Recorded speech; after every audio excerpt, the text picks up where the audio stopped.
জাতীয় সংসদ নির্বাচন তো বললাম, কিন্তু গণভোটটা আবার কি? আর এটা আমাকে কেন দেওয়া লাগবে? ভাই আমাদের দিতে হবে।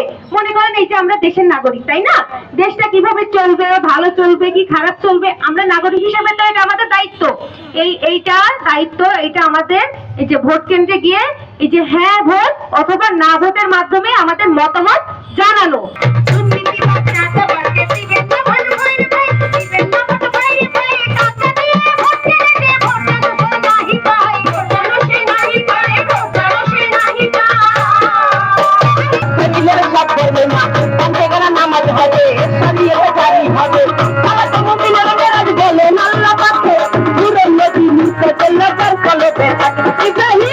ভোট দিন, গণতন্ত্রের অভিযাত্রায় অংশ নিন। আপনি অবশ্যই 12 তারিখে ভোট দিতে যাবেন, ভোট কেন্দ্রে যাবেন। কারণ আপনি যদি ভোট কেন্দ্রে না যান, ভোট দিতে না যান, অযোগ্য কোনো প্রার্থী নির্বাচিত হয়ে যাবে, যাতে করে আগামীর যে ভবিষ্যৎ আপনার নাগরিক হিসাবে রাষ্ট্রের থেকে যে অধিকার পাওয়ার কথা সেগুলো হয়তো আপনি ঠিক মতো পাবেন না। এজন্য সৎ এবং যোগ্য প্রার্থী নির্বাচন করার জন্য আপনার অবশ্যই 12 তারিখ আগামী 12 ফেব্রুয়ারি ভোট কেন্দ্রে যাওয়া উচিত এবং কারোর কথায় কারোর প্রলোভনে প্রলুব্ধ না হয় সৎযোগ্য ব্যক্তিকে, যিনি আপনার দেশের জন্য কাজ করবে, আপনার এলাকার জন্য কাজ করবে, তাকে ভোটটা দেওয়া উচিত। আমরা মূলত এসেছি সুজম সুশাসনের জন্য নাগরিকের পক্ষ থেকে, এবং আজকে এখানে যে টিমটি সাংস্কৃতিক পরিবেশনা করছে তাদের নাম হচ্ছে সুন্দরবন থিয়েটার। আমরা মূলত আগামী 12ই ফেব্রুয়ারি ত্রয়োদশ জাতীয় সংসদ নির্বাচন, সেই নির্বাচনে আমরা অবশ্যই যেন নাগরিকেরা ভোট দিতে যাই, এবং আমরা যদি ভোট দিতে না যাই, অসৎ অযোগ্য কোনো প্রার্থী যদি নির্বাচিত হয়ে যায় আমাদের উন্নয়ন বাধাগ্রস্ত হবে, সেটা বোঝানোর জন্য।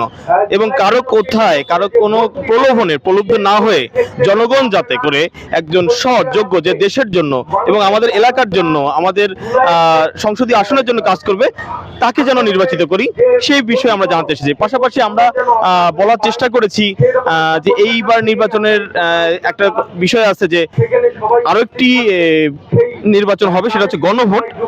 সেখানে হচ্ছে যে ব্যালটের পেপারে কালার থাকবে, জাতীয় সংসদ নির্বাচনের ব্যালটের পেপার সাদা কালো, গণভোটের নির্বাচন ব্যালটের পেপার হচ্ছে গোলাপি, সেটাও যেন জনগণ জানে, সেই যে বিষয়টাও জানাতে এসেছি, যাতে তারা দুইটি জায়গায় তাদের মতামত ব্যক্ত করে।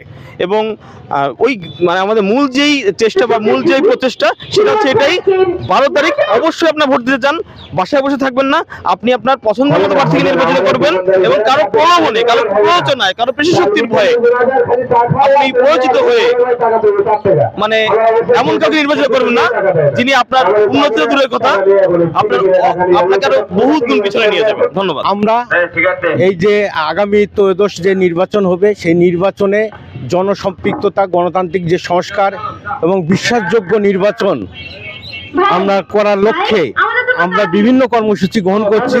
তার মধ্যে এই প্রচার অভিযান চলছে, এবং এই প্রচার অভিযানের পাশাপাশি আমরা সকল ক্যান্ডিডেটদেরকে একত্রিত করব, তাদের হলফনামা আমরা প্রিন্ট আকারে জনগণের মাধ্যমে প্রকাশ করব, যেন আমরা সুচিন্তিতভাবে যারা আমাদের এই এলাকার উন্নয়ন করবে এই রকম মানুষকে যেন আমরা নির্বাচিত করতে পারি, কোনোভাবেই যেন অর্থ দ্বারা, পেশি শক্তির দ্বারা প্রভাবিত আমরা না হই। এই লক্ষ্যে আমরা এই কাজ করতেছি, যেন জনগণ তাদের প্রার্থীকে নির্বাচিত করতে পারে স্বচ্ছভাবে, সুন্দরভাবে। সেই লক্ষ্যে আমরা তাদের প্রোফাইল, তাদের হলফনামা আমরা প্রিন্ট আকারে প্রকাশ করব।